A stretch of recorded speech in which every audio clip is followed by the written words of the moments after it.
Bonjour, donc voici une petite vidéo pour le réglage du détendeur thermostatique avec utilisation interne celui-ci. Bon, ça pourrait être un externe, c'est pareil, hein. Sauf que là il y a un petit tube en plus. Donc ça vous l'avez vu dans mes vidéos. Donc ici je vais vous montrer comment régler un détendeur sur le tableau et je vous montrerai le manomètre et l'appareil de contrôle qu'il vous faut avec, donc ce qu'on appelle un thermomètre électronique. Donc un thermomètre électronique avec des sondes de contact. Okay, bon, je vais commencer pour vous expliquer. Donc ici, comme d'habitude, on a notre compresseur, notre condenseur, notre bouteille de liquide, notre déshydrateur, voyant liquide, notre électrovanne pour faire notre pompe d'onde, et notre détendeur à égalisation interne. Le train thermostatique de détendeur avec son bulbe. Alors ici, bon, c'est un ventilé bien sûr, des deux côtés. Donc, pour le moment, là, on met les ventilateurs comme ça pour montrer que c'est des ventilés. Alors, qu'est-ce qu'on fait? On met en route notre installation. Donc, on a fait la charge en gaz, on a fait toutes les procédures qui sont expliquées déjà dans les vidéos d'avant. Maintenant, qu'est-ce que je vais faire? Je vais monter mon manomètre sur donc, la BP et la HP. Donc, je mets les deux toujours par sécurité. Donc, ce qu'on appelle le manomètre, on peut l'appeler le manifold ou le manomètre. Donc ici, c'est les deux BP, HP. Donc les deux manomètres qui sont ici vont m'indiquer quoi? Ils vont m'indiquer la pression qui se passe ici, dans la ligne ici. Et sur le manomètre, on a déjà gravé dessus des températures. À quoi correspondent les températures qui sont sur le manomètre? Les températures qui correspondent sur le manomètre, ce sont déjà des trucs inscrits, donc ça ne peut pas être une température sur le lieu même, où on prend la mesure de la pression. Donc ce sont des températures qu'on appelle le changement d'état. Donc la pression qui correspond au changement d'état de la matière. Alors quand on est côté BP, donc sur la basse pression, quand on regarde le manomètre, lui va nous indiquer une pression, et la température qu'on va lire par rapport au gaz, parce qu'il y a toujours plusieurs gaz dessus, ce gaz, la température qui correspond à ce gaz, qui est dans l'installation, ça sera la température du changement d'état, donc la température d'évaporation, le changement d'état du passage de l'état liquide à l'état vapeur. C'est ça qu'on a d'indiqué sur le manomètre BP. Okay, on peut le mettre n'importe où, mais c'est ce qu'on aura d'indiqué, parce que lui, l'aiguille, elle va peut-être changer un petit peu avec les pertes de charge, mais la température, elle, on ne peut pas la changer, donc c'est bien notre changement d'état qui est dessus. Pour la HP, c'est le même truc. Pour la HP, qu'est-ce qu'on va avoir? On va avoir une pression qui va être indiquée, notre cadran toujours gradué à l'avance, qui va nous donner le changement d'état. Quel changement d'état? Le passage de l'état vapeur à l'état liquide, le contraire de ce qu'on avait à l'évapo. Donc on aura le changement d'état. Ça, puisque c'est gravé d'avance. Okay, donc là ce qu'on a sur le manomètre. Donc ici, qu'est-ce qu'on va lire sur le manomètre BP pour régler notre détendeur? Le changement d'état. Donc qu'est-ce que ça va nous donner? La température d'évaporation. Le changement d'état du côté HP, c'est quoi? C'est la température de condensation. Donc ici, le changement d'état, température d'évaporation, c'est ce qui nous est utile à avoir. Donc on va avoir une température d'évaporation. On va s'imaginer qu'on évapore à moins 18 degrés Celsius. Qu'est-ce qu'on va avoir? Les moins 18 vont commencer à la sortie de mon détendeur ici, plus ou moins, et ils vont aller jusqu'ici, plus ou moins. Tout ça, ça fait partie de mon évaporation, de mon changement d'état.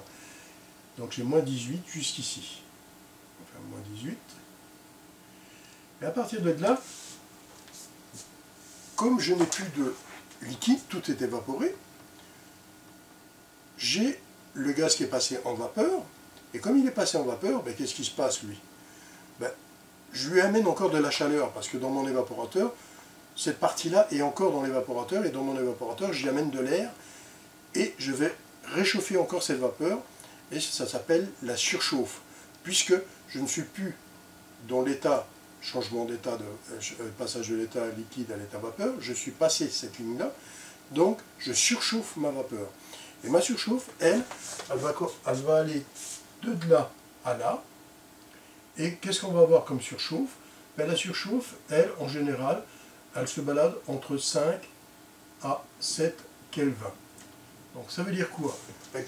Au moins 18, je pourrais rajouter 5 Kelvin ou 7 Kelvin. Ça va se balader entre les deux. On va mettre 6 pour faire une moyenne. De moins 18, si je rajoute 6 Kelvin, ça fait moins 12. Donc ici, je devrais avoir moins 12 degrés pour être plus ou moins bon. Alors ces moins 12, comment je vais les mesurer? Là, je vais les mesurer avec un thermomètre pour avoir une précision de température. Un manomètre va me donner le changement d'état, donc il ne me sert à rien. Donc il faudra prendre un thermomètre électronique. Donc c'est ce qui est conseillé, parce que les autres thermomètres, c'est un peu trop long ou tout ça. Donc un thermomètre électronique de contact, soit une petite pointe, ou soit un truc avec un scratch qu'on met autour. Donc il coince la sonde sur le tube, et on mesure la température que l'on a à l'endroit du bulbe.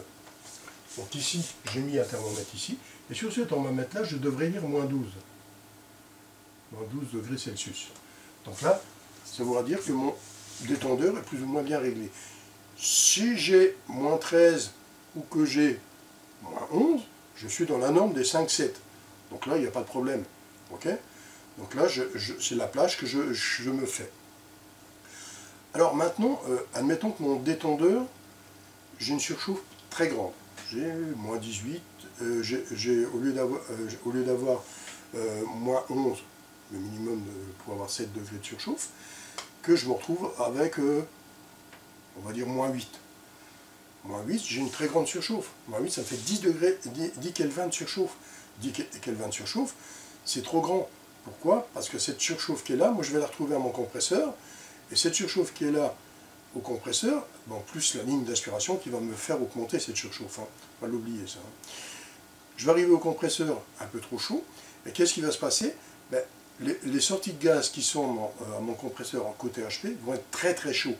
Et là, je peux endommager mon compresseur et avoir de gros problèmes de température sortie compresseur. Et puis avoir tout un tas d'autres problèmes qui se lient à ça. Je ne vais pas rentrer dans le problème de là, mais c'est surtout ça qu'on ne veut pas. Alors qu'est-ce que je vais faire pour pallier cet inconvénient de ma surchauffe trop grande? Je vais ouvrir mon détendeur, je vais l'ouvrir dans le sens anti-horlogique. Donc j'ouvre comme si j'ouvrais un robinet d'eau. Je l'ouvre tout doucement, donc j'ouvre un quart de tour, j'attends un petit quart d'heure, le temps que ça se stabilise. Si ce n'est pas encore assez, je l'ouvre encore un quart de tour, jusqu'à ce que ce soit stabilisé. Quand c'est stabilisé, je le laisse comme ça, et basta, c'est bon. Maintenant, j'ai une surchauffe qui est trop faible. Admettons que je sorte, au lieu de sortir à, on avait moins 11 ou moins 13, que je sorte avec, on va dire, moins 17. C'est un exemple. J'ai que 1 degré de surchauffe. Là, que je devrais faire, je devrais fermer dans le sens horlogique. Donc, je réduis le débit, c'est tout bêtement, réduire mon débit de mon détendeur pour augmenter ma surchauffe jusqu'à ce que ce soit bonne. Et je fais toujours par étapes. Je ne fais pas ça en une seule fois, je ne tourne pas 2 tours carrément. Ça, il ne faut jamais faire. Il faut tourner quart de tour par quart de tour et attendre à chaque fois. C'est des phases qui sont très longues, ça va vous prendre du temps, mais il faut passer son temps. Il ne faut pas avoir peur de passer son temps. Et puis, ne pas partir avec la logique que j'ai déjà expliquée dans les autres vidéos, ne pas partir avec la logique, détendeur, réglé d'usine, je n'y touche pas. Non, vous regardez bien votre surchauffe. S'il vous plaît, regardez-la. C'est important. Donc voilà comment on règle un détendeur. Je vous montrerai après sur d'autres, sur des vidéos, le manomètre avec les plages de température, et je vous expliquerai ça dessus, avec en plus le thermomètre électronique. Donc ça va suivre avec cette vidéo-là. Ok? Donc voici un jeu de manomètre. Donc vous avez le manomètre HP-BP, donc ici c'est notre HP et ici c'est notre BP. Bon, bien sûr c'est les anciens manomètres, les gaz qui sont dessus sont obsolètes maintenant. On retrouve R12, R502 et R22. Mais c'est pas le principe, c'est le principe du manomètre qui nous intéresse pour le moment. Donc ici vous avez l'aiguille ici, notre pression du gaz qui arrive directement dessus. L'aiguille va changer de position, et quand elle change de position, par exemple, on est sur le 10 ici. 10 ici, c'est 10 degrés, ça va correspondre à la pression qui est ici. On va voir plus ou moins 3 bars, 2. Bon, si par exemple je prends 4 bars ici, je vais prendre 4 bars ici, quand je monte ici, je corresponds à 0. Et quand je regarde 0 degré, c'est quel le gaz? C'est l'air 22. Alors qu'est-ce qu'on fait? Ben, vous prenez votre manomètre, vous regardez le gaz, vous regardez déjà le gaz qu'il y a dans votre installation, vous regardez l'échelle qu'il vous faut, donc il y a 2, 3, 4 échelles, ça dépend des manomètres, et vous regardez l'aiguille où elle se positionne, parce que l'aiguille va être positionnée comme ça, vous regardez la pression et la température qui correspondra sur votre manomètre.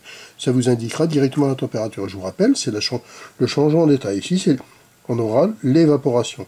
Donc changement d'état, passage de l'état liquide à l'état vapeur. Et ici, pareil, le changement d'état, passage de l'état vapeur à l'état liquide. Et le manomètre, ben, il va changer l'aiguille va changer de place aussi. Et on aura la température. Donc, bien sûr, ça c'est très intéressant. Pourquoi? Ben, parce que non seulement, bon, maintenant on a des manomètres électroniques, il ne faut pas l'oublier, mais c'est très intéressant d'avoir notre pression et notre température, parce que ça, on devra le noter dans notre carnet d'entretien, que ce soit la HP et la BP, les deux valeurs, pour pouvoir noter après notre surchauffe. Donc voici le manomètre. Donc n'oubliez pas, vous regardez le gaz, l'échelle qui correspond, vous regardez la pression et la température à laquelle elle correspond. Alors vous voyez ici, c'est un manomètre où vous avez des bars et des PSI. Je rappelle que un bar égale 15 PSI. C'est pour ça 4 bars, ça correspond plus ou moins, pas tout à fait, mais ça correspond pas loin de 60 PSI. Voilà, en gros. Donc maintenant, on va regarder le thermomètre.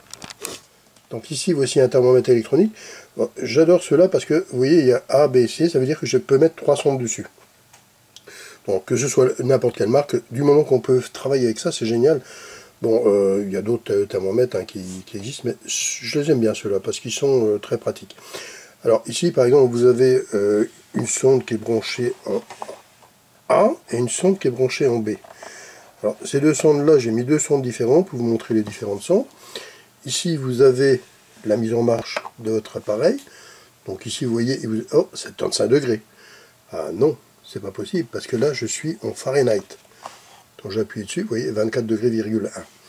Donc ça, c'est la température ambiante de la pièce où je suis.